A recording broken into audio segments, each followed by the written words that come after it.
which means it is now time for another installment of Movie and a Haunt featuring Paige and RJ, where we answer the age-old question, is that bread? Hi, I'm Paige. The answer is yes. Oh. It most definitely is. Okay, I wasn't sure. This week, we are watching Scream 6 to go in line with us not recording for almost 6 weeks. Holy shit. I didn't realize how long it's been. Oops. Well, we're here now. I guess, last episode, I spoiled you. And you said it, and you were like, we're back. And my exact words were, and guess what's going to happen next? And guess what? We adhered to the brand. But we're here because we're kind of deviating from monsters. And we're going right back and doing a U-turn to slashers today. Because Scream 6, that we both did not get a chance to see in theaters, is streaming now. And we're going to watch it together and do the podcast about this. I don't know how I feel about this for one reason. I remember when the trailer came out, I saw the trailer, like right when it came out, because I was like, ooh, Scream in New York. That's very Scream 2 of them. And I was like, wow, that trailer, compared to the Scream 5 trailer, just did nothing. Because it seemed like it was just a lot of static scenes from just one shot. Oh, sorry, static shots from one singular scene. So there's there's the convenience store, there's the Gale Weathers, and then there's the train, and then they have a bunch of MaaH cuts between them. But those are the 3 things they really focus on in a 2-minute trailer. We saw the quote-unquote official one as the main one that we were watching for the podcast. But I do remember the teaser trailer that came out when it was, starting to come out, all the info and everything, where it was, I think it was just the train scene, the subway scene. Oh, right. It was just the subway scene, and then it went to the convenience store after that. Yeah, that I liked. I liked that one because it was fun. You have, everyone in costume, blah, blah, blah. It's kind of cool. But this one, it was very blah, very subpar. Not excited to watch the movie. Doesn't get me hyped or anything like that. Just a very standard 2023 movie trailer. I think they just really needed to push home in this one that, hey, Jenna Ortega is here. Yeah, hey, you just watched Wednesday? Great. Come watch our movie. Because, literally, in the 1 year between Scream 5 and Scream 6, all her projects were already done, but I guess they all just started to line up between those 2 movies. She definitely, with Neve Campbell being gone. Not dead, just gone. Yeah, she just didn't return for this movie. They got, I would say Paramount got lucky that Jenna Ortega's, all her big projects came out between then, because it really hinged on the fact that Jenna Ortega was in the movie, which I would say she should not die, because if you can't get Neve back again, you at least have Jenna Ortega to sell to a younger generation. Right. I mean, as we saw in the trailer, we have Courtney Cox, which is, for the OG for the OG fans. But if you want new fresh blood, you need Jenna Ortega. There's no way around that. So even if, let's just say that they originally were going to kill off her character, let's just say, they definitely did reshoots, So we're actually going to be watching 2 things today. So first one is the movie, of course. Now I will acknowledge one of my fears with this movie is that it's 122 minutes, and when a movie hits that long, I get scared that I'm going to get bored halfway through. And the Scream movies that do the almost the over 2 hours, I do tend to kind of reach that point at some area of the movie. Do you remember which ones did off the top of your head? I think the last movie did it. I believe Scream 4 maybe. Scream 2 I believe should be running close, but I don't think it's beat it out. Gotcha. Now, on brand for Movie and a Haunt, this movie has a song that is, that was made for it by an artist. What? Yeah. I didn't know that. Yeah. So the theme song for this movie is made by the one, the only ghost hunter herself, or themselves, Demi Lovato. Really? Yes. Now, I remember seeing a bit of the music video because while they were promoting Scream, it came up as an ad on YouTube. And I was a little flustered because I was in another room, I was cleaning, but I was like, wait, what's this song? It's kind of decent. And you know when YouTube has a song as an ad, it usually just sucks ass. So you hear one that's decent, you're like, let me check that out. And they gave her a full music video where she has a group of friends, they're all getting hunted down by Ghostface. Like, it's a full Scream music video featuring her. How am I not aware of this? You didn't tell me about this. I told you she made the theme for it. Yeah, but not the whole music video. That kind of was, I didn't remember that till last night. I was like, Jasmine, hi baby. I see that cat. Yeah. I see that tail. And now she's bathed in the sunlight on my screen. Yeah, it's just completely white and she's a white cat. So you just see the black tail. I was like, the minute that tail goes away, she's going to disappear into the ether. Okay, she will be swallowed by the void. I know, right? So we have two things to watch. And in Movie and a Haunt fashion, it has the song should be great. Demi is now not pop anymore. She's pop punk or like emo. I heard, yeah. Will this be as good as Hellraiser and Dream Warriors? Probably not. Nothing can compare. I will say our theme song for Movie and a Haunt might as well be Hellraiser. I agree. At least for we this don't like season. that series. No. Literally, I sent you something last week. It was like a couple of images of like NECA things. I sent you one of Pinhead, and your reaction was, "Get Pinhead away from me." We're not going to do that with Ghostface. And just tell them why we're really watching this. Just tell them why we're really watching this. Hayden motherfucking Panettiere? Yeah. Oh yeah. She's back. Literally, if Kirby was not in this movie, we wouldn't have done it. We would have left it for next season, maybe, or done it as a special later on. But Kirby is the main reason we're doing this because we called it when we did the Scream series. We're like, they're gonna get her back. So they're gonna get her back, and I didn't think that the reason they were gonna end up getting her back was because they probably couldn't get Nev back, so they kind of just they're like, shit. We need to go get somebody popular. Well, you know the story. I can get a story right before this one, before we watch the movie. You know the story on how they got her back, right? Tell me. She doesn't have an agent. What? Anymore, supposedly. Because she doesn't act. She retired. Yeah, this is her first movie in since I think Scream. The last one. She might have done. She did TV shows. Yeah, I was gonna say she's done a few things in between, but I think you're right. She did retire. 8 years. And here's the thing. She's like one of those people that everyone was like, she can come back if she wants because everyone liked Hayden Panettiere. Mm-hmm. It was just more of it was a choice by her a long time ago to go away. So they had no idea how to contact her. Oh shit, that's hilarious. They wanted her back, and send a homing pigeon. Basically, supposedly. So what happened was someone they were working with, I guess, was had connections with the Nashville TV show. Oh wow. Okay, there you go. And they managed to get her contact information, and then so they basically just played telephone until they reached Hayden Panettiere. Exactly, because this is what everyone's like. Do you really need an agent? Sometimes yes, because if not, they have no. Unless you have a website where it's like, this is my phone number. Right. They're just like, I don't how do we contact this person? That's so interesting. Well, I'm excited to see her, and I'm excited to see this movie.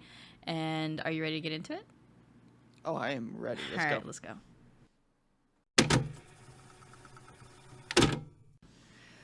We are back Hello. from watching Scrum Sticks. Scrum.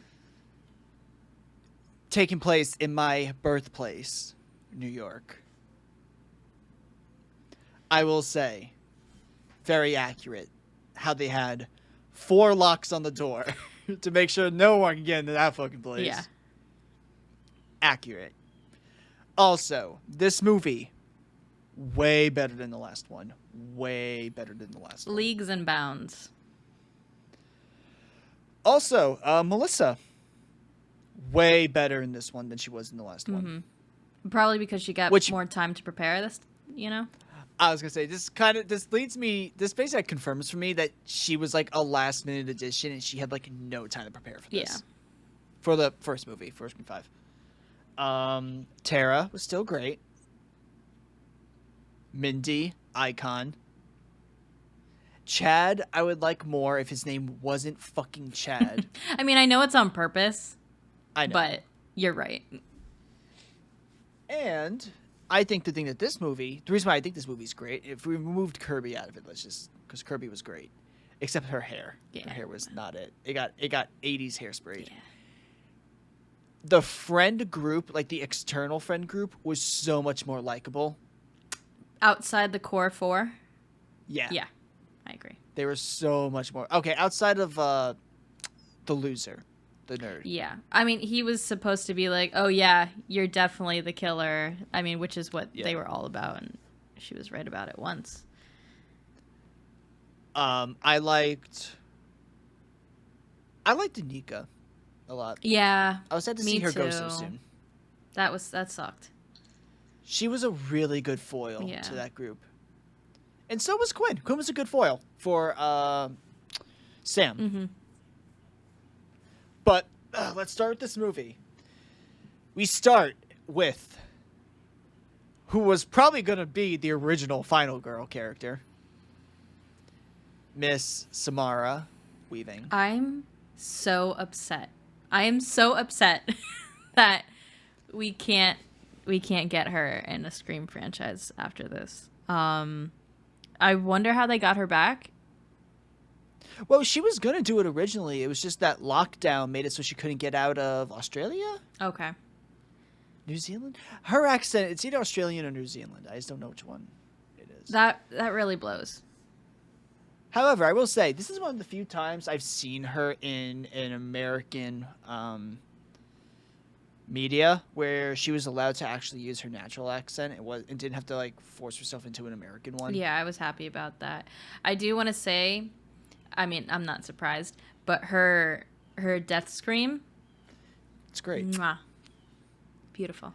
Even it's pretty cool that like she was only on the screen for like what 3 minutes, really? Like I would say 5, definitely under 10. Okay. And she managed to show how good of an actress she is. Like, even being in, like, that awkward blind date situation. It makes me bummed. Like, I like Melissa more in this movie, but, like, Samara would have been good throughout the last 2. I know. See, that's why I'm really bummed about it, because I'm like, we get this little taste, a little tease. We could have got so much more. And I feel like she would have been a better foil to Jenna.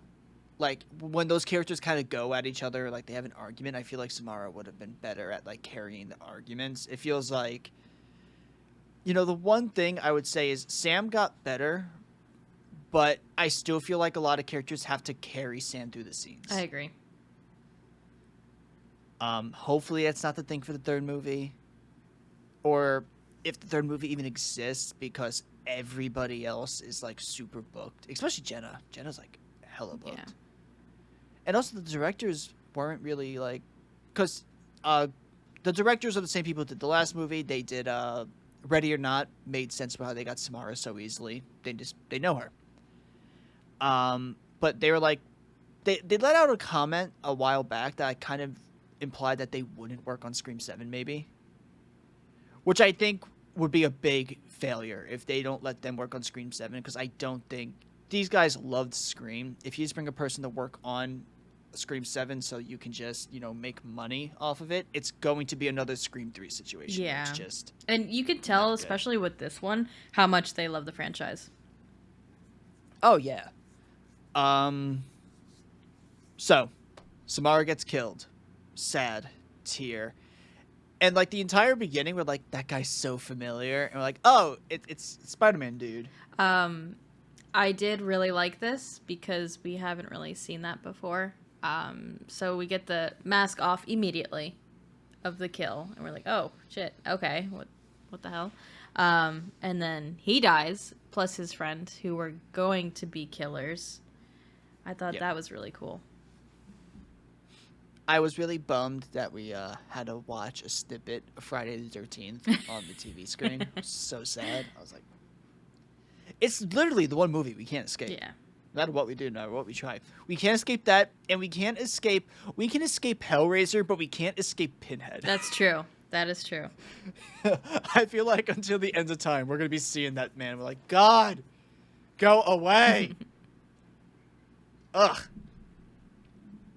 We get some nice references. We get a reference to our last episode, Dracula, with a movie poster on the wall. We had a last podcast on the left. We had... There was a few. There was quite a bit. I can't remember, apartment. but there definitely were quite a few. And the thing is, like, there's a lot throughout the entire movie. It's just like that one apartment's kind of like you can tell they were film students. Yeah. Either way, they play a game of, the game that all 5-year-olds love playing, hot and cold. You're warm. Oh, you're frigid. You're burning hot. Except this is like that one time where the person knew where to look in the end instead of just like running around in a circle being like, where is it? His friend's just disgusted. In pieces. Just in pieces. Oh, one thing I do want to know. This movie was a little bit more gory than like what I read from like Scream. Right? I thought it was just me because a few of them I was like, oh, ooh, ah, ooh. No. Especially Anika when she falls in the dumpster. Yeah, that was fucked up. Now, I'm not saying like the gore it makes it worse. It's just kind of like a thing where it stands out because the franchise hasn't really been known for a whole lot of gore. I still don't think it was over gory. No, I don't me neither. think they not at all overdid it. I just think, there was more blood before the final act than usual. Because usually all the blood comes out on like, Sydney gets bloody, Gail gets bloody. Everyone gets like stabbed a couple times. So they're kind of bleeding. The blood kind of just stayed constant throughout it. And I do feel like maybe Wes made that decision not to make it as bloody overall. Because we saw it like the original Nightmare. You have bloody girl getting dragged across the wall. You have the bed scene where all the blood comes squirting out. Iconic. And it could have like electrocuted people. Yeah. So he doesn't wane away from blood. He never did that. I just think maybe Scream was one of those movies where, you didn't need blood all the time. I think he just wanted it. I don't think it was tone it down. I think he was just like, this isn't what we're about for this movie and franchise. But given that this movie is about revenge, makes sense that it's bloody. And I also kind of like that the revenge plot was on both sides. Yeah. It wasn't just a one-side plot, which was kind of like the downfall of Scream 2. It was a revenge plot, but there was revenge on one side. It was like kind of just Mrs. Loomis. Right.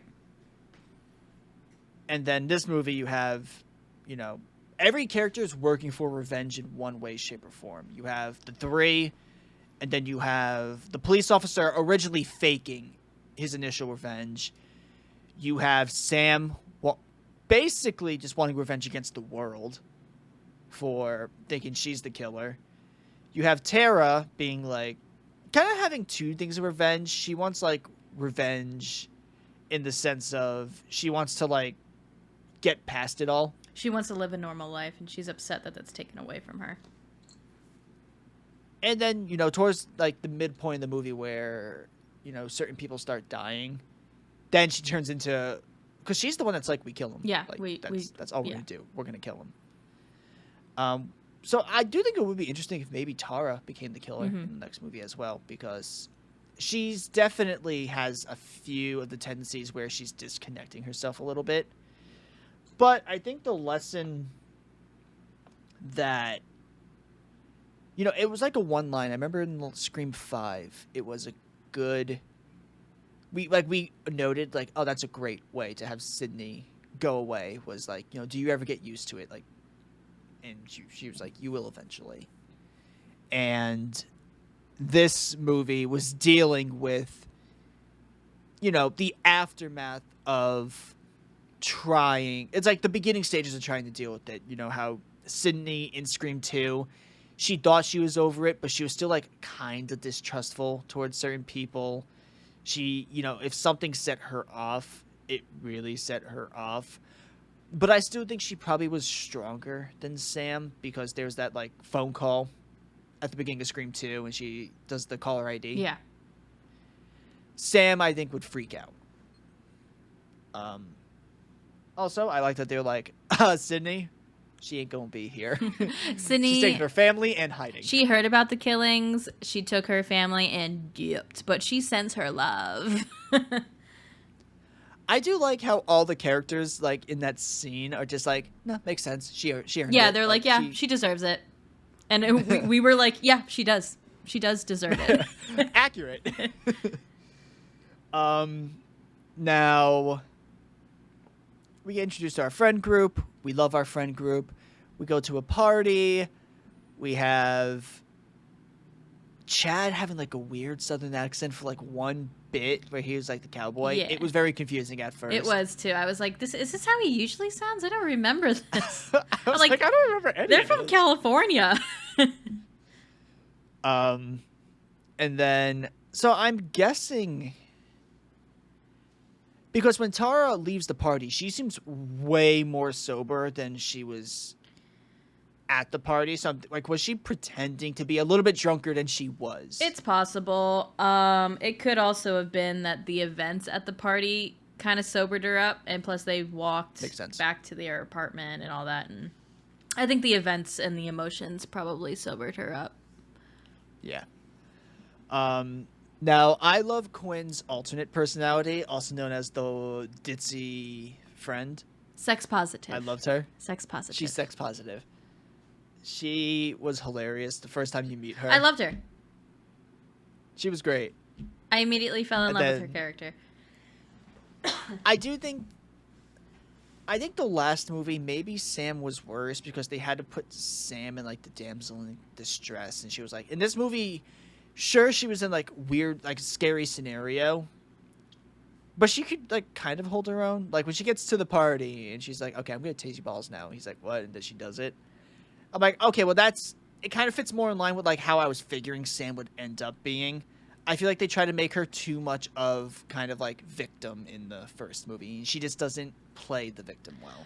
I think it also lines up, if we're going to be doing parallels this entire time, but I think it also lines up with Scream 2. Like you were saying, Sydney got hardened. She got smart. And I think Sam here, she got hardened and she doesn't give a fuck anymore. Like she was about to, you know, when they were walking back to the apartment and there's that whole thing with the encounter, she was ready to like fuck somebody up. If no one holds her back, she was about to beat a bitch. She's about to beat a group. She's like, I will beat you all. When they're recording her and they throw the cherry coke on her. Yeah. Now let's talk about the character. I don't know how I feel, because I feel like he was there for sex appeal, and I get it. Like I get it. Cute boy? Yeah, cute boy from across the place. What was his name? Cute boy. Oh, okay. I'm just going with his name was Cute boy because that's all they refer to him as. It's just his acting was. I was like, you are very attractive, but that's carrying your character right now. I agree, but I think also that he is supposed to be kind of, you know, not the smartest character, but he wasn't bad. He's not stupid. He's not smart. But I think you're right. Maybe his acting also has a part to do with it, unless it's how they directed him to be. But he was stable and nice and caring and understood the situation. And he's dead in the next you movie. said You just you said at the end, you're like, oh, dude, you're gonna die if he comes back. Bummer. yeah, I mean, like I said, he offers too much stability. You can't have that in your final girl's life. They need chaos. All right. Nothing says moving a hunt like some technical difficulties. After a bunch of troubleshooting and then finding out where we left off and then learning that I talked 2 minutes after we disconnected shows how much of a talker I am. Thank you. But we were talking about cute guy, supposedly. Yes, and how you said that he was going to die in the next one if he comes back. He's too stable. He is. Stability? Mm-mm. And he's not like Bart or Mike or Pete. You remember Bart, Mike, Pete? No. From Scream 2? The Alpha Beta Zama Kai yes. fuckboy, and she was like in Scream 3 she was wearing his necklace and we were like, get it off! Yes, that was... Take that off your fucking neck. Patrick Dempsey, save her. Oh, speaking of love interests, Tara and Chad. Yeah, I mean, that's later in the film. Like It is, but since we're talking about love, and we're probably going to forget about it in all honesty. That's true. Okay, so there's Mindy and... Anika. What's her name? Yeah, they were great. Rip, Anika. Chad and Tara. Which was very forced. It seemed very forced. I don't like it. And then there was Quinn and whoever she was sleeping with that night. Yes. I'm really Dead sad dude in the about bathtub! I have a question. Do you think she killed the dead dude, or do you think Ghostface did? No, I think she did. 100%. She's like, I gotta get off. Well, at the party, we leave. Because we literally are at the party for, I think, a total of 3 minutes. I think the party's just there to show how protective Sam is of her. Yeah.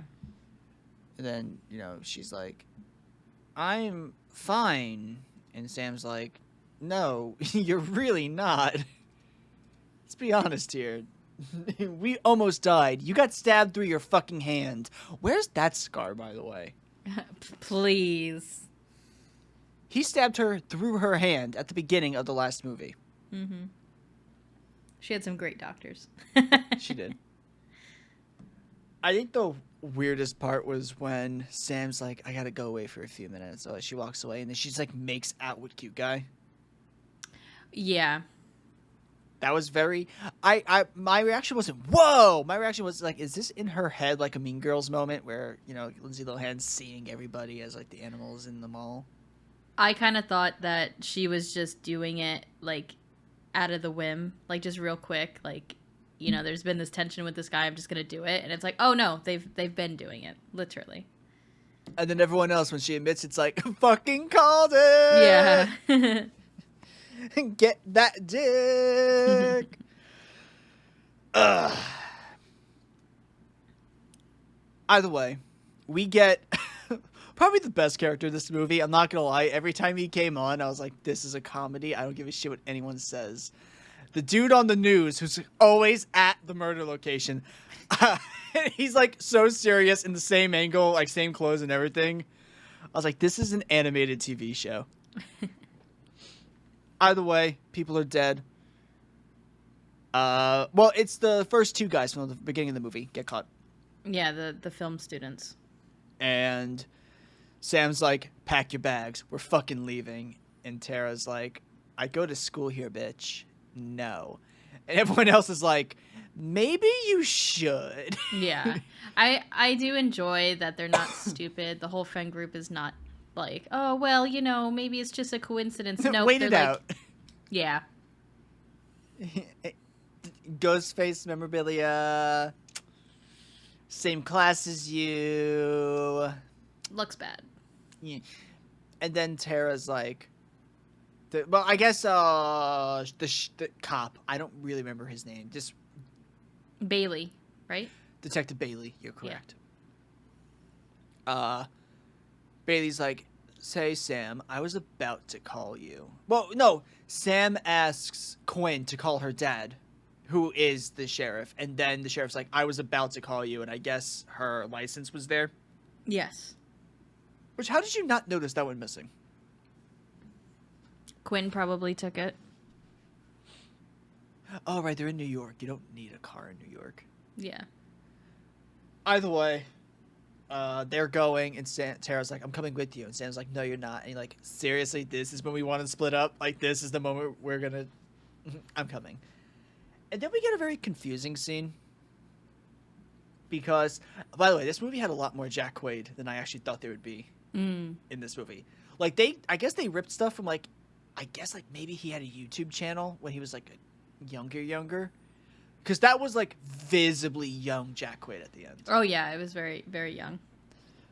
Well, she gets a call, and he's like, I'm going to kill you. And she's like, bet. And he's like, I'll match your bet with another bet. And then, like, the ghost face randomly appears.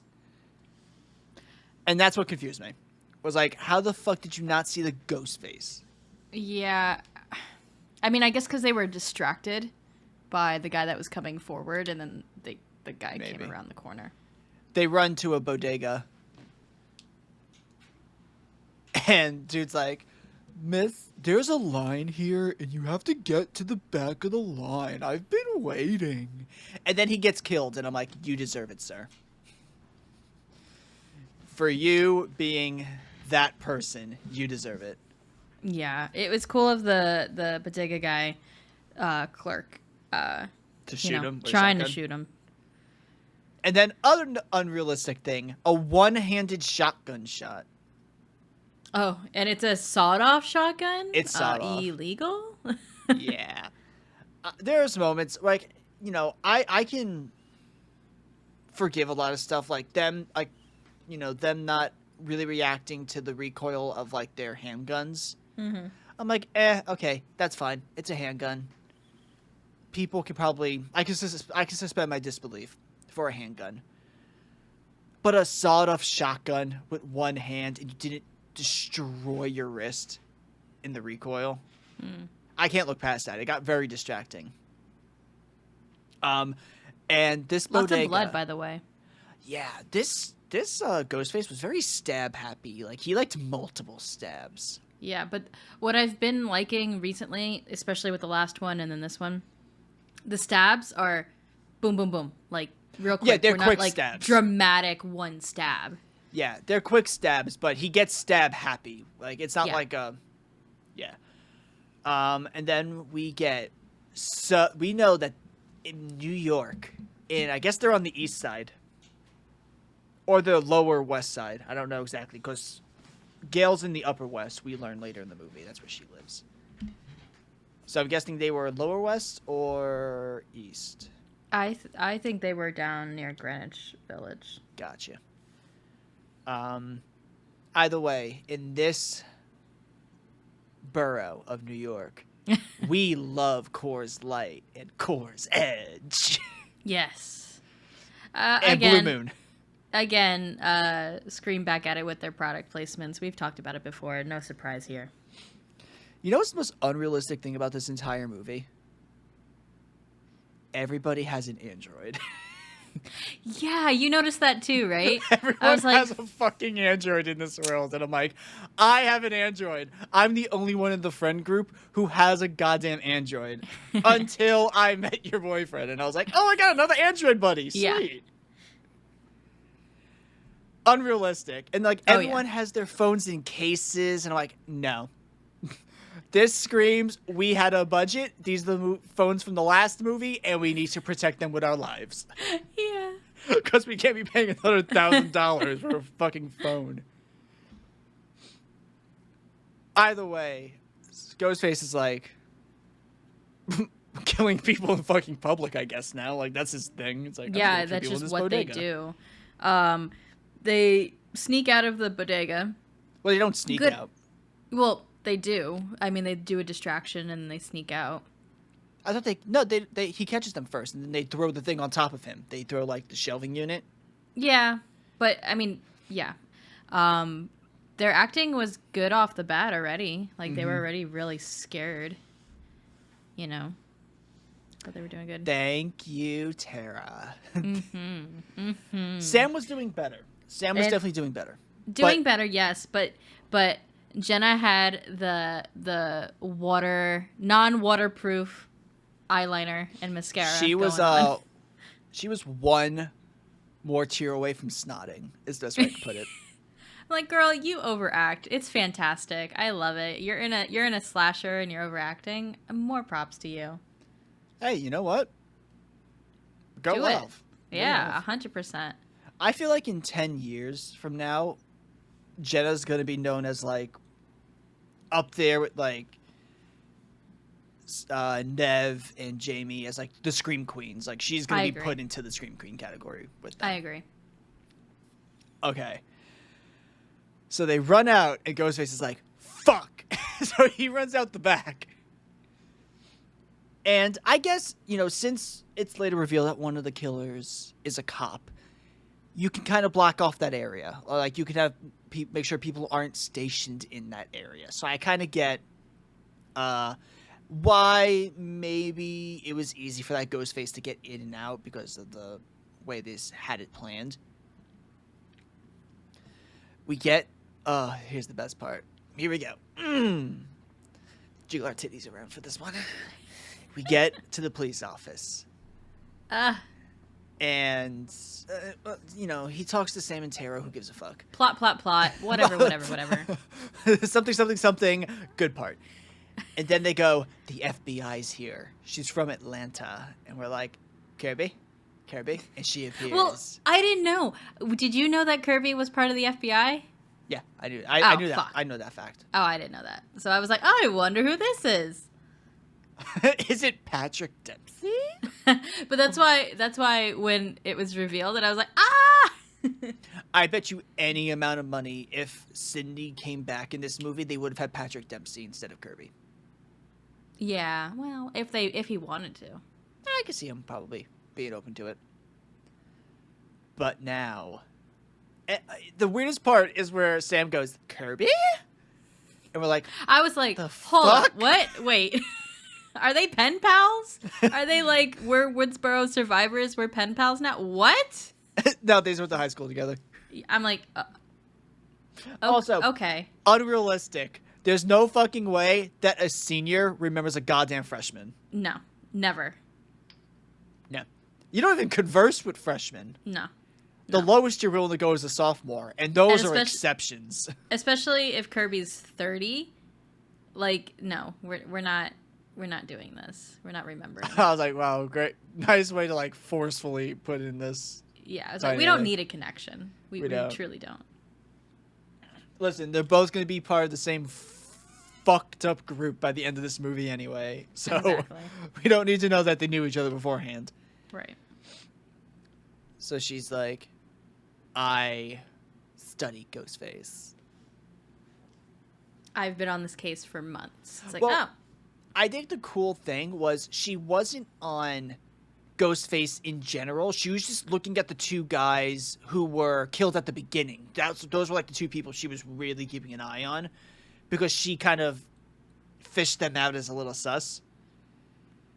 Then she came over once those two guys showed up dead, and, you know, she knew that, like, okay, they were doing stuff, and now... Well, makes sense because they said that the film students were from Atlanta, so she's probably been tracking them since high school. They just got to college.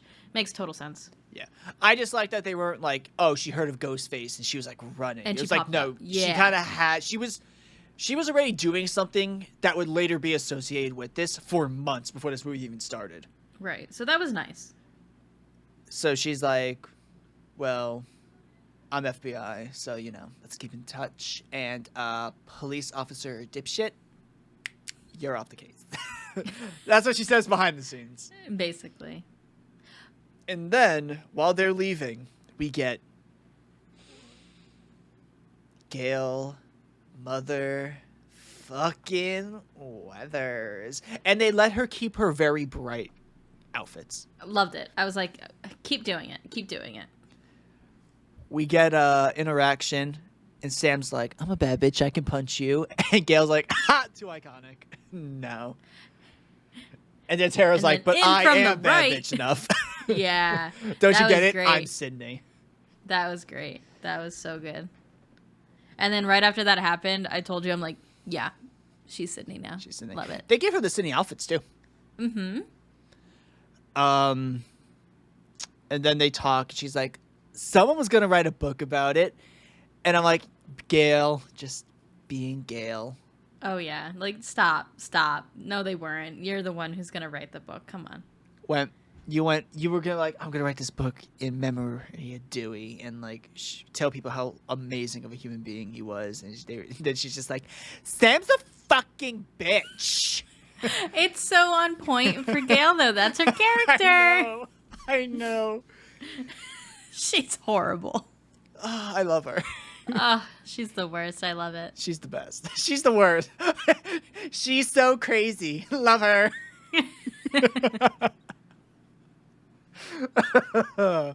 Oh. But this isn't where Gail and Kirby meet, is it? No. No, they don't meet yet. They meet when when Gail's like, no. This is where they meet. And she's like, oh, okay. Kirby? And she's like, hey, girl. And she's like, you're a fucking child. And Kirby's like, I'm 30 and I have a gun. And Gail's like, I'm also 30 and I have a gun too. And she brings out like a pen. Forever 30. Oh no, they don't meet here. They meet after everyone gets killed in the apartment. Oh, right. So they make the great decision to be like, you know what we're gonna do? We're gonna hole up in this apartment together. Which, okay, I'll acknowledge, sounds like a good idea because this apartment has 4 goddamn locks on it. Right. There's that. There's what, 2 or 3 bedrooms probably, and it's like on the 3rd floor. Exactly. You're on the 3rd floor, and you got to keep everyone that you know who is involved or could be involved in the same location, which they try to do throughout the movie. And then we get like a nice little core 4 moment where we're like, yeah, that was nice. It's whatever. And then I was like, where's the girlfriend? Where is she? Is she the killer? And then she was just in the living room. She's like, I'm watching TV. Yeah. And then we get Cute Guy. And this actually is probably one of the scarier things. Is Cute Guy looks through the window and he just sees Ghostface over Quinn. This is like Scream 5. Yes. That's exactly what I thought of when this happened. I was like, oh shit, cool. And unfortunately, the one thing he didn't do was throw something to the window. Yeah, the whole time we were watching, I'm like, throw something at the window. He sends a picture, and everyone's like, fuck. And then we get a great... Okay, I'm going to say this. It's great, and it's awful. It's great because it's like a very stressful scene to have like Ghostface in like this small fucking New York apartment, because like New York apartments are tiny, even 3 bedrooms, they're small. But it sucked because by the time this was all over, the entire friend group that wasn't like the core 4 and the guy who's obviously the killer is dead. Yeah. I wish they maybe let Anika get out, and then Anika just died later. Yeah. But before Ghostface gets there, I just remembered. That shows you how memorable this character is. The therapist. Yeah. So at the beginning, Sam has a therapist, and then he's like, open up to me, and Sam's like, fine. I liked killing Richie. And he's like, you gotta go. I can't do this. No. And then Ghostface kills him. Yeah. Stabs him in the nasal bone. But back to the apartment real quick. The whole scene with the ladder was really good. I liked the tension that created. It was actually very emotional. A lot of emotional impact with Anika.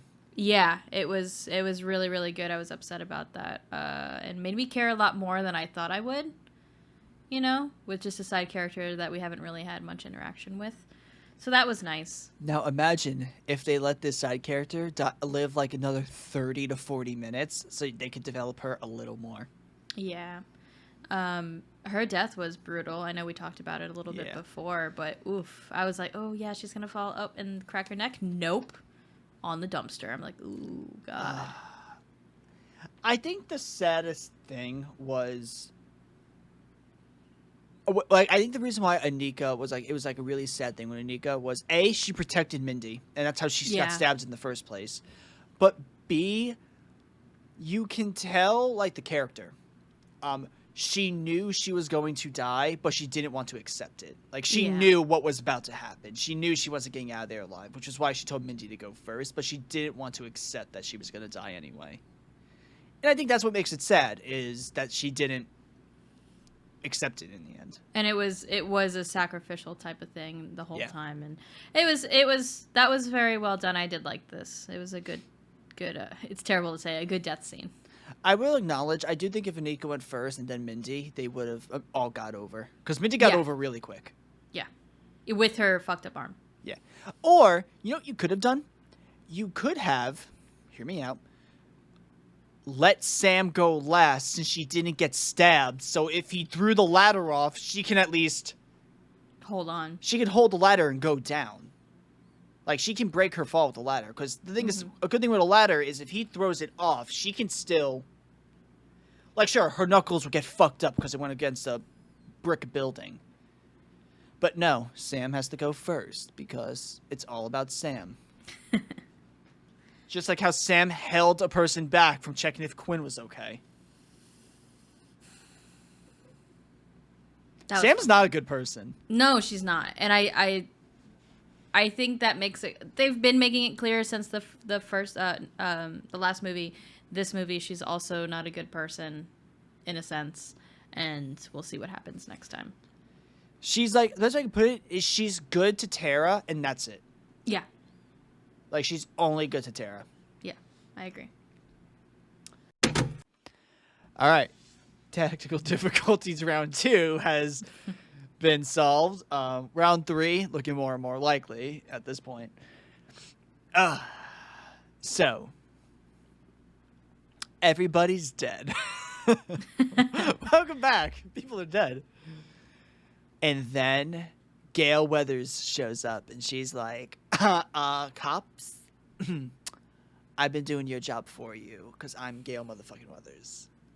She's been doing their job since the first fucking movie. I know. I know. Let the cops feel like they have their moment. Oh, yeah. And she's like, I found a place. And she takes them. They're like, it's bought under a secret name. And Kirby's like, I've been looking at their credit card records. This shit doesn't exist. And she's like, oh, well, I found it. And then we learned later on that it was because Bailey was paying for it under their name. So, right. therefore. So Kirby technically didn't fuck up. It was just...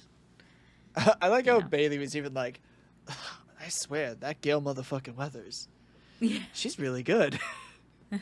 Figure that shit out. I was like, I was going to be the one that does the aha, but like, I guess she's going to do it. And we get in the room. Yeah, it's pretty cool. It's all of the memorabilia from all of the Scream movies, which means they're the memorabilia from the Stab movies. Well, not all the Stab movies. Well, because like they got the knife that stabbed Kirby. They got Jill Roberts' like outfit from Scream 4. right. So it looks like there was a lot of Stab early on. Like the first 3 movies, it looks like where they had their memorabilia. Scream 4 seems like they kind of just like stole it, I guess. Mm-hmm.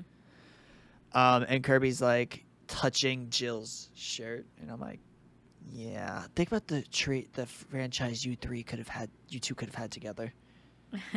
But I thought that was cool that she basically just stopped in front of the one that was about hers. So that was nice. And then she showed off her scar, and she's like, I got left with this. And everyone's like, that's nice. And then Gale sees the Dewey Shrine. gets really sad. And then she sees the Gale motherfucking Weathers Shrine, which is just a library. It's just her books. It's her books. And then we get like all the outfits of the Ghostface killers. And in the middle, in glass, is Billy. And then we get the stupid fucking thing back from the last movie. Oh, where Billy Loomis is talking to her? Yeah. I hate it. And he only appears in the mirror this time. Like, he only has, like, 2 shots, and it's like, he just appears in the reflection. And she's like, caress the glass. And just Tara's like, what the fuck are you doing, dude? This is creepy. But it's a good moment. It shows, you know, the best way I could put it is Courtney Cox was, like, executive producer for this movie, like, one of them. Oh, okay. Hence is why she has top billing. Right. I mean, of course she's going to pay herself. But I like that she was executive producer and didn't like overly shove herself into the movie. Right. Like she has this scene and I think one more later on. And then her death scene, quote unquote. Does she come back before her death scene with this? I thought she did. Does she not? Because I thought we have this entire thing. And then we don't see her again until they do the cop out. I froze again, didn't I? Yeah, you're good. Go ahead. Oh, thank God. Oh, you did, but you did. This is happening. Oh, move away. Yes. Thank you. You don't want me to eat the microphone? No. Oh, I want to eat it though. Either way, Gail is, she did her investigative journalism. She did her job, which is what she does. Yep. And the next thing they want to do is the stakeout, because literally the next thing is the stakeout. Oh yes, where they're in the park. Yep. And she's like, and I remember I saw the truck and I was like, oh no. I remember Scream 2. This doesn't end well. And I thought that was really interesting that what's his face's nieces and nephew is in the truck. And even Mindy's like, the last time this happened, Randy died in this. I'm glad they mentioned it. And Kirby's like, listen, children, my sweet little babies. It doesn't take me 5 minutes to track a call. It takes me 15 seconds. Oh, and then right before we say that, her and Mindy have that nice moment in the theater where they're like, yeah, game recognized game, the movie obsessed characters. That was nice. I will say, Mindy is correct. Friday the 13th Part 2 is the best Friday the 13th. Yeah. Kirby was absolutely wrong about the final chapter. Goddamn Kirby. Kirby, I love you, but like... She was on point for the other ones, but I was like, your opinion on Jason is incorrect. And then she talks to Tara about, wanting a normal life, because Tara's like really had it at this point. Yeah. And she also talks about how she overcame it by being stronger, and so the monsters are scared of her and not the other way around. She was like, listen, Tara, you have to be more stronger and more better, and through that you become more survivor. Oh yeah. But it was nice that they talked. It was good. What's the Miss Carpenter, you have to be more better and more stronger, and if you are, you will be more survivor like me. I did like the whole scene in the park, though, because, again, it was Scream 2. Yep. Just almost, same conversation, same almost shot-for-shot type of thing. It was good. And then when we find out that the call is coming from inside Gail's apartment, we get Gail's great big scene. Yeah, I will acknowledge the one thing I do really like with this is the characters know what's going on before we do. Because Yeah. all we know is it's coming from the Upper West Side. Yeah, Which, we're like, okay. if you know New York geography, Upper West Side it's a nice place to live. Oh, yeah. Which means it was going to have to be someone who's rich. But, you're kind of like, okay, Upper West Side, does that... I thought maybe there was going to be like a dead body. Like they were going to get there and there'd be a dead body. And then when they were like, no, that's Gail. It's like, oh... Fuck.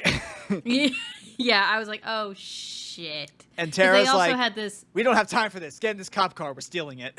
Yeah, because before, we didn't really talk about it, but they had a whole conversation in the park before all this, talking, as they do, they get very meta. Yep. And what to expect, what not to expect, who's the suspect and who's not. And they said the legacy characters are all expendable. So. And in this movie, we only had like, what, 2? Yes. I mean, they kind of counted Sam and Tara. Not really, because it just happened. But yeah, mainly the 2. And Gail's like, listen. Oh, first of all, he's like, we never had a phone call together. And that's when I remembered, oh shit, Gail's never done a phone thing with Ghostface. Which is impressive for 6 movies. You've never done it until now. I think we talked about it last movie. I feel like we talked about this before, and we were like, oh, wow, yeah, Gail has never had a conversation with Ghostface like that. And she's like, listen, I'm Gail motherfucking Weathers. I always win. I have a hot, muscular boyfriend. Yeah, we were both like, oh, damn, Gail. Dewey who? Yeah, she's super upgraded. Holy crap. I like when like, I'm going to get myself an upgrade. And she's like, no. I'm digivolving to the final evolution. He dies, but... Which was kind of crazy because, I mean, they mentioned it. He's like, oh, his muscles couldn't save him. I'm like, yeah, but the people who were the actual killers are skinny, scrawny people. Yeah. How did they pull this off? And the only person that could have been doing that is like, it's either Quinn or the other guy. It could have been the cop. The cop is the only one that it could have been. That would have made sense, like overpowering him. Overpowering him, yes, but I kind of think it was Quinn because the brother was with the group in the van. The cop was left behind. He had no transportation. So how the fuck did Quinn do that? It's called directors don't know what the fuck they're doing. Good point. Whoop, whoop. Either way, boyfriend dies, and we get probably the best chase scene of the movie. But Hands down. I think it's the only chase scene, really. Yeah, and it's still confined to the small apartment. Yes. Even though, unlike the other apartment, she lives on the Upper West Side, so her entire apartment is open concept. Yeah. With stone columns. Which, you know what? She used to her... You know, she used. We get a nice chase scene, and then she does. She's like, listen, bitch, you know what my ultimate weapon is? The Woodsboro Murders by Gail Weathers. Wapa! Just beats him with a book. It was great. We were so happy that she used the book to smack him in the face. It was great. And I have to say, even when she got stabbed in the leg and everything, she was dodging like a queen. Yeah, it was really good. I liked the whole scene near the end where she was holding back the knife. And she gets stabbed. I was actually really scared that they were gonna kill Gail. But we find out she has a weak pulse, so very possible that she pulls through if Courtney Cox wants to come back. I think at the end they said that she was fine. Yeah, I mean, but it depends on they could pull a Sydney. You know what I mean? Yep. And I did like the moment where Gail thought she was going to die and basically said, "Tell Sydney that they didn't get me." I thought that was nice of her thinking about, the well-being, the mental well-being of Sydney. Well, I also think it's because, okay, let's say, I think if Nev was going to come back for this movie, they would have killed Gail right there. Yes. Because that would have been Sydney's, like... In reality, I don't think it would have been a thing like it was with the last movie where she came and she was, like, supportive. She would have came with the militia, and the militia is her car of weapons. Yes, 100%. Because she would have been, if she was already in the city, let's say she was, I don't know, part of the group that was in the van, or she was doing something else, like investigating, and she hears about Gail dying, she'd be like, okay, this is my movie now. But that's the issue, is if you had Sydney come back, the third act would have just been a Sydney movie, because those the other characters don't matter once like a character like Gail dies, because then that becomes... They're the established characters. If you kill them off, especially when it's the character that I would say Sydney is the closest with of all the originals. I think her and Dewey got along fine, but I feel like she was closer to Gail in the grand scheme of things. Over time. Yeah. I know in the beginning it was definitely Dewey she was more close with, but I think after 3, it was probably Gail. I feel like, especially 4, I feel like 4 is when the two of them really bonded, and then 5 they had their cool little moment together. Right.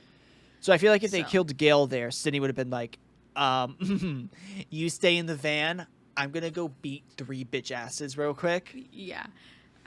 But that was really good. And it was really sad to see, because we didn't know if she was gonna pull through or not. And then where do we go from here? Well, then we get the thing where Sam is kind of hopeless, and she's like, I will just give myself to them. Right. If this just stops. Because it seems like they don't want to kill any of the other people. They just want to go after Sam. Yeah. And Tara's like, no, we're going to do what we should have done from the beginning. We're going to fucking kill him. We're like, oh, okay. We're getting a little gutsy here. Okay.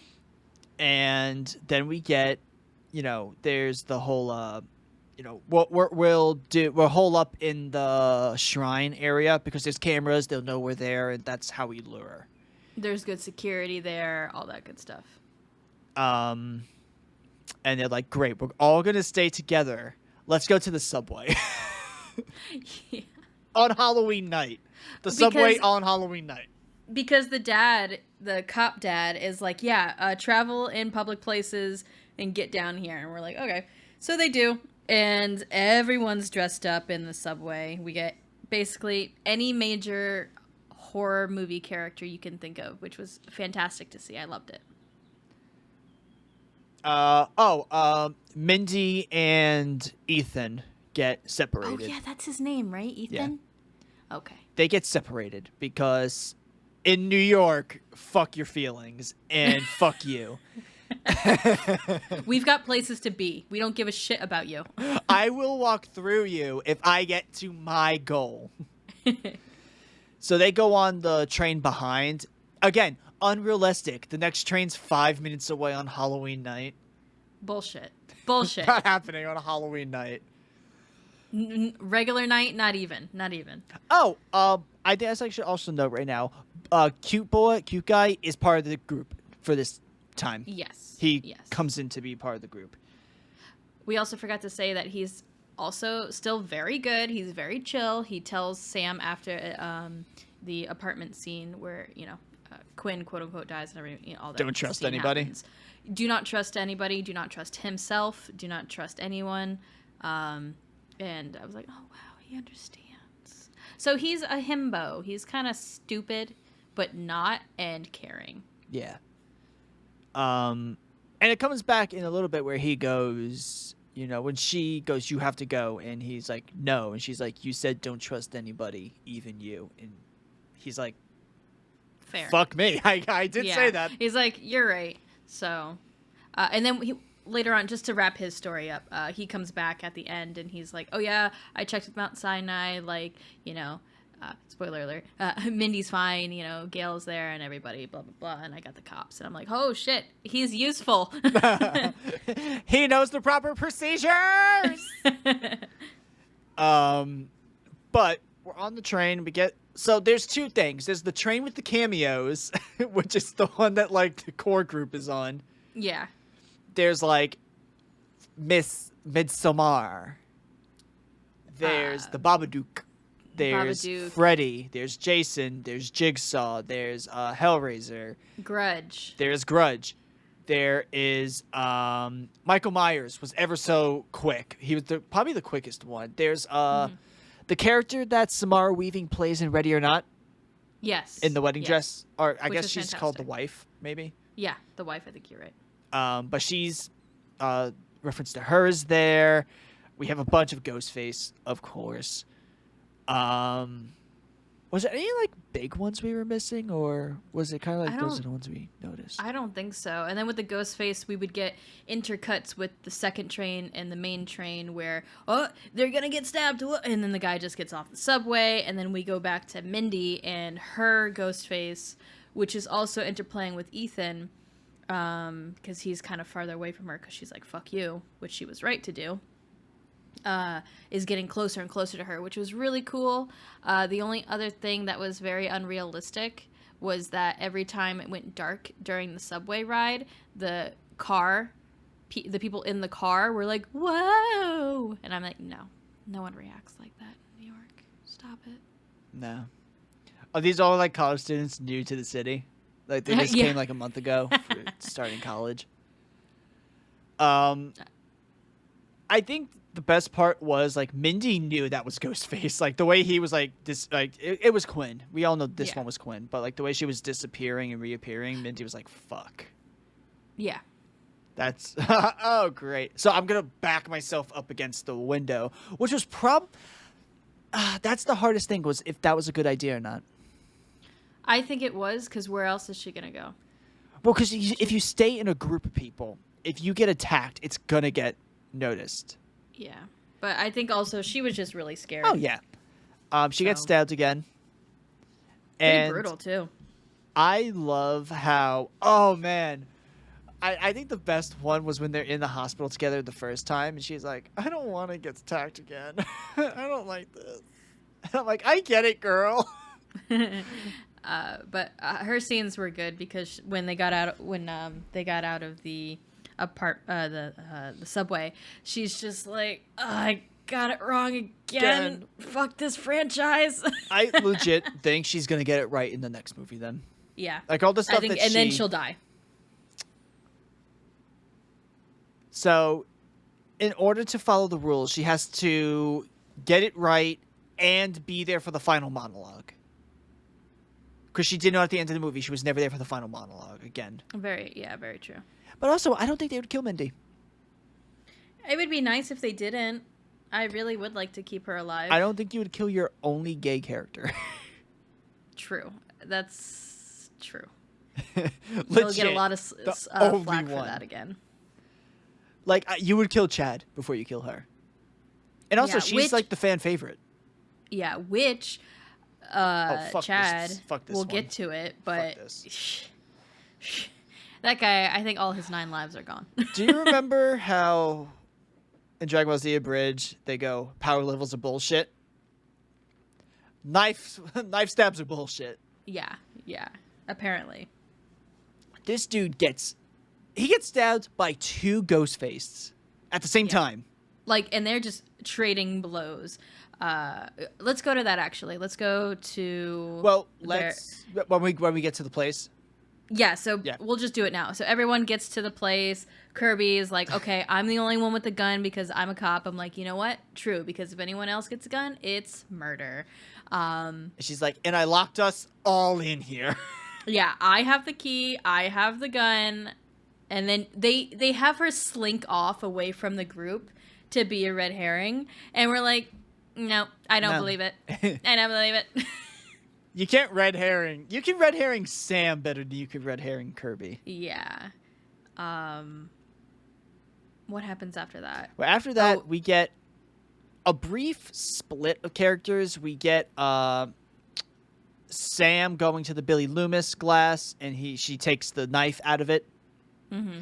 And then we get Chad and Tara talking about some old, dusty Raisinets. Yeah, and then they have their little romance scene, and while they're having their little romance scene, in comes Ghostface and stabs Tara in the back. Yep. And then, I will say, Chad was really good.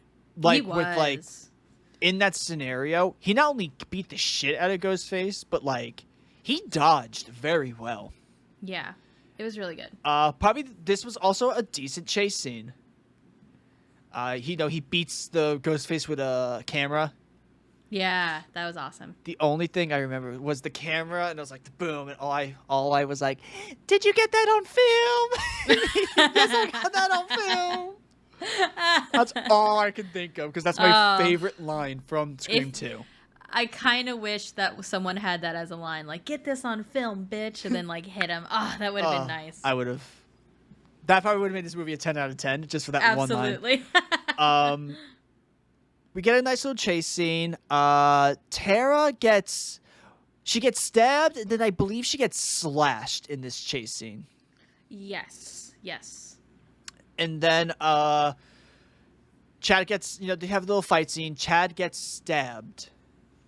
And then second Ghostface comes in, and then they hold Chad and are literally just, like, stabbing him multiple times. I also think this is a cool little parallel, because when Gail was almost dying, like, Sam wouldn't leave. And now when Chad was almost dying, Tara had to be Tara had to pull Sam away from Gail, and then Sam had to pull Tara away from Chad. Yeah, they were all having their moments. Again, great acting by Jenna. Thought she did a great job, and continues to do that through this last entire whole act of this part. And then the ghost faces appear, and then Kirby's like, I got knocked out. And I'm like, she's coming, fucking covered in blood. Oh my god. And then she's like freaking out. She's very frantic, and she's like, they came in, they knocked me out, blah blah blah. And then Detective Dingus comes in and is like, Kirby, they found out she's not part of the force. She hasn't been part of the force for months. She's insane. And Kirby's like, what the fuck? And then Kirby's like, the killer's behind you. And then, Bailey shoots Kirby. Kirby goes down. I think she got shot like twice. Yes. And then when we're like, oh no, Kirby. Oh no. Death. Now, that becomes like probably the funniest joke in a little bit, where Kirby gets stabbed and we're like, is someone going to check on Kirby? I think she's still on the floor. The whole time. Like, we'll get there, but go ahead. Continue. Either way, we get... So, in line with Scream 2, the killer has a parental connection to the previous movie's killer. This one just happens to be Richie's family. Right. And they're like playing Richie's homemade movies, and I'm like, God. When Sam said he was a little bitch, she's not wrong. Was she wrong on this one, dude? He's like, my sweet little baby boy, and you're like, your little baby boy. Well, one of us did the pegging. It wasn't your baby boy. And he's like, that's not true. He was amazing. I bought him all of this Ghostface shit. I'm like, how the fuck did you get this on, like, a policeman's salary? Exactly. And they're having this entire monologue, and they keep talking. They're like, you killed our brother, blah, blah, blah. I'm like, oh my God. This entire scene. And the whole time I'm like, can we just check on Kirby? Can we just get a real quick? She's on the floor. Even if it's just her holding herself and just looking up with her head like, knew it. 2 gunshots. She got fucking knocked out. I don't know with what, probably a brick. This poor girl. And then what? She got up, right? She got up, and then Ethan stabs her in her wound from Scream 4. Right, which was really fucked. And I'm like, oh, great, now Kirby's gonna fucking die. And then Sam comes over. They're having their whole thing. And she comes over. Gun. Yeah, and she's like, I'm gonna take this. And she takes the knife out of Kirby's wound. She's like, sorry, I need this. Kirby's like, fuck him up. Do it, baby. Since that's my blood, it's like I'm helping. We get, a slightly too long monologue, I will acknowledge. Yeah. And then we get Sam knocking Quinn with a brick. Oh, yeah. Oof. All those teeth came out. That was fucked. And then... No, that wasn't Sam. No, Sam knocks Quinn with a brick. I thought it was Tara. No, Tara hits what's his name with a brick. Oh, okay. Yeah. Okay. Basically, them hitting the character kind of like splits them off into the killers they're gonna end up fighting. Right. Right. They run up to like the balcony area, and then Tara's like, what was now metaphorical is now super literal. She's like, "Let me go," and then Sam's like, gives her the knife. Yep. She jumps down. As she jumps down, she gets fucking stabbed right in the gut. And I guess and they then- cut the line that Yeah. Ethan says to her. Yeah. Because it was originally a lot more dirty of a line. I'm sure it was. But Tara's like, you know, my career, I don't know if you've seen it the last year, but I ain't afraid to be a bad bitch every now and again. It stabs him right in the mouth. Ooh, it was good. It was real good. There was a Real lot of good. face stuff in this movie, like a lot of facial Yeah. brutality. Yeah, and then she twists the knife. I'm like, ooh. Yep. It was gnarly. And then she made it seem like, because Jenna's a very smart actor. She knows what she's doing with her character. Especially if you've seen a lot of the behind the scenes for Wednesday. She does things very intentional. And the scene when she's done killing Ethan, her character kind of goes maniacal for a little bit. Yep. Like she enjoyed it. And I'm like, ooh, what does this mean for the next film? So I'm excited. Maybe Tara and Sam become the killers and Mindy's the true final girl. Yeah, because again, there's only been one, like Kirby pointed out, there's only been one Ghostface at one time. It's always multiple people. So it'd be interesting. And then Sam looks at her and she's like, looks like you're down another brother. Shoots her right in the fucking forehead. Oh, he shoot him in the head. And I'm like, see, that's a terrible one-liner, so you're out of ammo. And then I thought it was really fucking stupid that the dad comes running towards her while he has a gun. I was like, oh, come on. Then they fall down, and she just falls on the ground, and he falls through like a glass case. Yeah. And I'm like, ooh, ouchie. So he wakes up because a little bit of time passed. And then Sam calls his phone. Enough time for Sam to find a phone, put on the Ghostface outfit, and hide. Yeah. So around 20 minutes. She was probably out for like 20 minutes, and she was like, I'm going to prank the shit out of him. They do the little call with each other. Yeah. It's fine. And, Bailey's like, I'm a cop. You're not. They're not gonna, why do you think they'll believe you? And I think Sam says like, oh, well, they'll believe me because they'll believe the only one who's left alive. And I'm like, that's a good one. That That's a good technically line. And is then true. she goes absolutely ham on the cop. She's, Absolutely. If you thought the other Ghostface were stab happy, she's like, give me your arm. You remember, have you ever seen The Grinch where he wraps Cindy Lou Who in the present?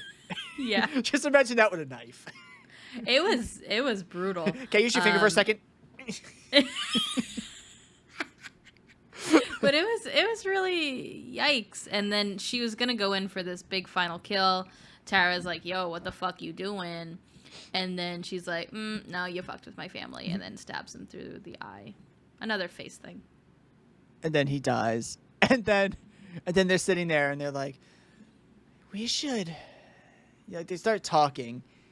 And all you see is like us like, Kirby? Like, can somebody check on this bitch, please? Because where they're sitting, Kirby's literally 5 feet from them on the floor.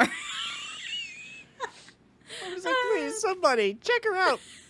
And then Ethan comes back to life and he's like, and then Kirby throws a TV on his head. Yeah, and she's like, I saw that in a horror movie once. I was like, oh, thank God she's alive. Oh, my God. And then we get how we end every Scream movie with a gaggle, just a gaggle of ambulances. Everyone's getting an ambulance. Or a bunch of wee-woos. We get Kirby gets her own ambulance. What's her name comes back? Mindy. Mindy. Mindy is back in the group now. I like how it's like, oh, Kirby, we're so happy you're alive. We're all part of like this fucked up family. It's fantastic. She looks terrible. She And looks then horrible. And Tara's like, she's like, call me if you ever need anything. I'm like, Kirby, stop talking. Your life Kirby, force. if we ever see you again, can you do a thing where you cut half your hair off and you have like a swoop? Yes. Can we just have your old haircut back, please? Please. Let's do that. And then Tara's like, Chad. And I'm like, who the fuck cares about fucking Chad? I forgot he was dead like, then you mentioned his name. I'm like, oh, right, that dude. And they're like, we found another one. And I'm like, oh, there's no fucking way. Knife stabs are bullshit in this movie. If this man comes out right now and he's alive. Ever since the last movie, knife wounds do not matter. Do not matter. It's all about headshots and that's it. They might as well be paper cuts at this point. Yeah. Yeah. Like, literally, Gail gets stabbed in the leg, and she's like, we're still running and dodging and kicking. I could do a backflip if I wanted to. I guess the Scream characters are Saiyans, because every time they get close to death, they come back stronger. Yes. Is that the secret? Is Sydney a Saiyan? Oh my god. She's Goku. And then Gail's Vegeta. Yeah, we got this. There we go. We figured it out. And then Randy could be Krillin because he dies a lot. Of course. Either way, though, God. it's like, and then we get this ending, and you know, Sam's holding the mask, and I guess she's like deciding what she wants to do next. Yeah. And she throws the mask away and goes with Tara. Which, here's the thing, with like how booked all these people are now, like all the actors are, if this was how they ended Scream, I wouldn't be upset. Me neither. I think that's what we said about the last film. Like, if they didn't want to do another one, cool. I think the reason why this seems better is because it feels like a proper ending for the new characters as well. The last movie, it kind of just felt like it was the end of the legacy and then the beginning of the new. This kind of felt like, okay, if this is where the new characters kind of jumped off, it works because, you know, Chad and Tara are going to get together. Sam and Tara now have, like, learned how to trust each other. Sam has let go of Billy at the end of, like, effectively. That's where we end. If this is where the series ends, then yeah. She's let go of Billy. Mindy is just Mindy, and we fucking love her to death. We got Kirby. We have that confirmation. We got to see Kirby again. You know, all the stuff we wanted kind of got put into this movie. Yeah. But what was crazy, and Mindy pointed it out too, is that all of the main cast lived. She called it, oh, it's a twist on a twist. And I'm like, yeah, you're right. Holy shit, that's never happened before. Maybe that's why I don't want a Scream 7. It's because if Scream 7 comes out, a lot of these characters have to go. Immediately, they'll have to be killed off. There's no question. That's why I'm scared like Kirby would be an opening kill. Absolutely. Ugh, an opening kill would suck. I know. Maybe Gale would be the opening kill. Possible. Or That they would could be do a shocker. thing where it's another twist, and the opening kill is like the killer trying to attack Sydney. Yeah. Ooh, if they got her back, yeah, Yeah. that would be cool. But that was this movie. Oh, we missed one last thing. Oh. We get the ghost face jump scare of the shotgun. Oh, yeah. And then That we was get cool. I liked it. Demi Lovato performing Oh, her yeah, we music. Yeah, Demi Lovato's music video. We watched it. There's nothing else to say about it. It was a music video. It was a music video that had 3 million views. Right. Let's cut, since we're gonna have so many fucking cuts in this movie or in this episode. 5. By the way, I was gonna note this now. We're not gonna do like for the analysis cuts. I'm just gonna do like, remember when you kept cutting out for My Bloody Valentine? Yeah. Those will be the technical difficulty cuts for that. We'll do normal transitions for this stuff. All right, let's get to it now. All right.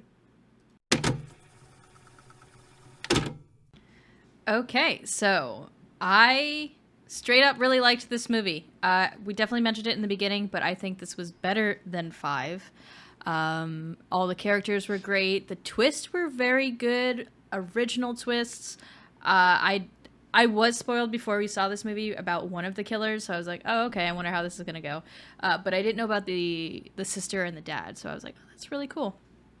I don't think there's much else to say. The gore was really good. I know they amped it up a lot for this one. I think with the times now, you have to amp it up to stay, it's terrible to say, like a relevant, interesting horror movie. If you don't have supernatural elements. I was about to say, unless it's supernatural, you kind of need blood at this point. Exactly. So the writing was good, acting was good. Everyone showed up, did their part. I really am glad that we got Kirby back. We got Courtney Cox back, which was great.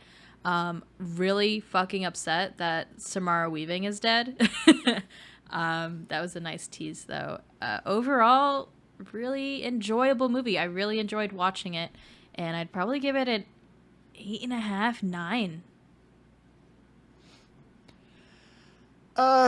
For me, I would say the one weakness to this movie is still the one weakness the last movie had. It's just not as prevalent as the last movie, where your lead is effectively the least interesting character of your entire ensemble. I agree. And they're trying not to jump in, but they're trying to make her interesting with more of the, murderous tendencies with Billy, and it's not hitting for me. I will say she is better. They are trying, and like I said, at the beginning of the episode, I effectively now believe that the only reason why her acting wasn't that great in the last movie was because she had such little time. Because this time it wasn't her acting that was the issue; it was just the character they presented me with was, just not interesting compared to everyone else in the group. I would say that there's a chance that this may be a better movie if Sam was not in it and it just focused on Tara instead. Like it was only a Tara movie. Mm-hmm. I think it's hard having two leads. It really is. That's why I don't believe they initially intended Tara to really be a lead because like in Scream 5, she wasn't a lead. She was kind of the secondary. But a lot of people liked Jenna. She was basically the favorite character, and then Mindy was the second favorite, and then Sam was like the third favorite. So now you have your main character is effectively like the third most popular character, behind two other characters that, one needs equal amount of time as Sam because, she's a co-lead, and the other one is, I would say, the main support lead. Like she's like the main support cast, and a lot of people like her. So you need to put her on more. So unfortunately, Sam just doesn't really fit. She feels like do you remember Don't Call Me Angel by Ariana Grande, Miley Cyrus, and Lana Del Rey? Right. Sam is Lana Del Rey. Yes. She's like the mom with the two children, and she's like, I'm here to have fun. And we're like, no, we don't need you here, baby. We don't need you. I'm kind of bummed they brought, I really don't like that the whole thing about this movie was just goddamn Richie from the last movie. Yeah. That's probably my biggest problem with the twist. It's like, oh my god, Richie sucked. Like Jack Quaid's fine. I love him in The Boys. I actually think a lot of his characters are likable.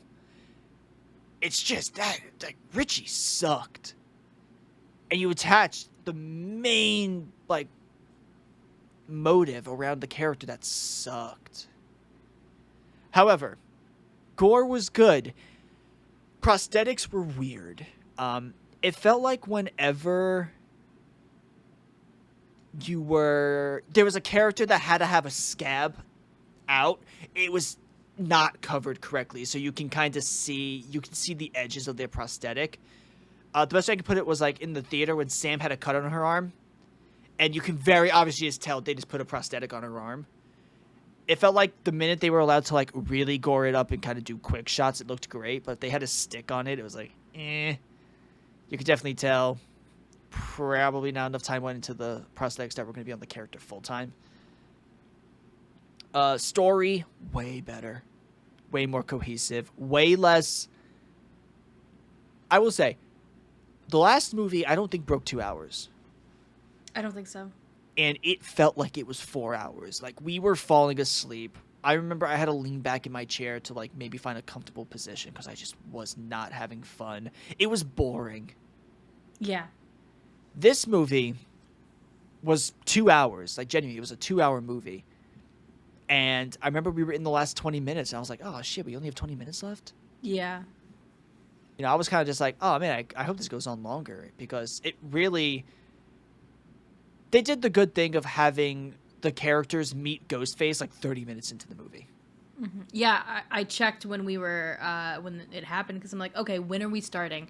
I feel like it's been a lot longer. It's like, oh shit, it's been 30 minutes. That's a good amount of time. You build the before, and then you get the action at. And they did a lot in the 30 minutes. They set up a lot. They did. And if you go an extra 15 minutes in the first 45, they set up every character that you were gonna know for the next over an hour. However, with that, while I do give little critiques, that's not gonna change my score on how much I really did enjoy the movie. I'm actually this is a rare time, everybody, where Paige and RJ actually agree on something where I think it was an 8.5 as well. Nice. It's a really solid movie. It's really fun.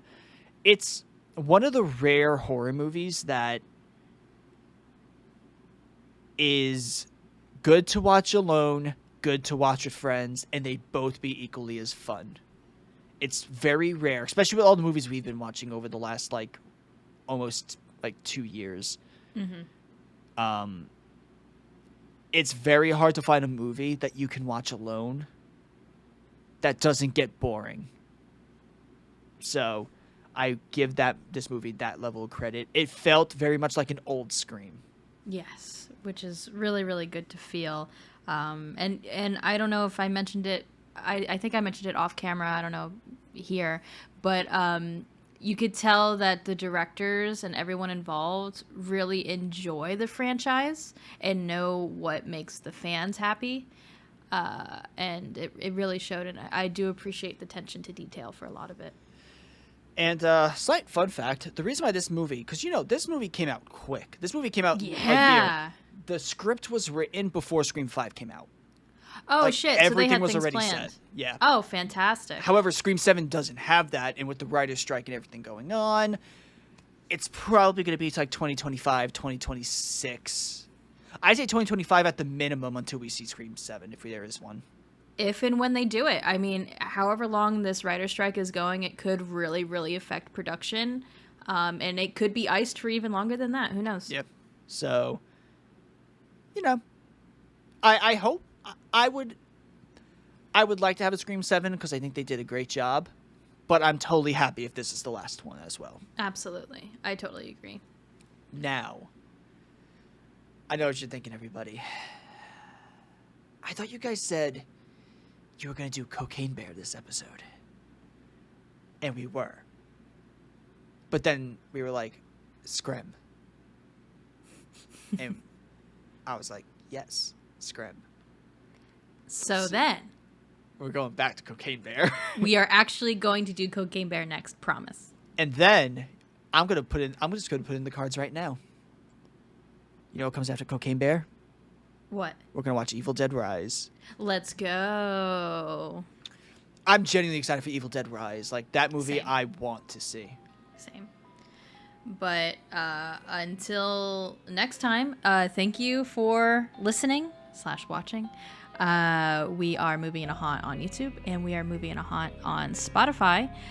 So thank you for joining us again, and hope you enjoyed this kind of a clusterfuck of an episode. Sorry about that.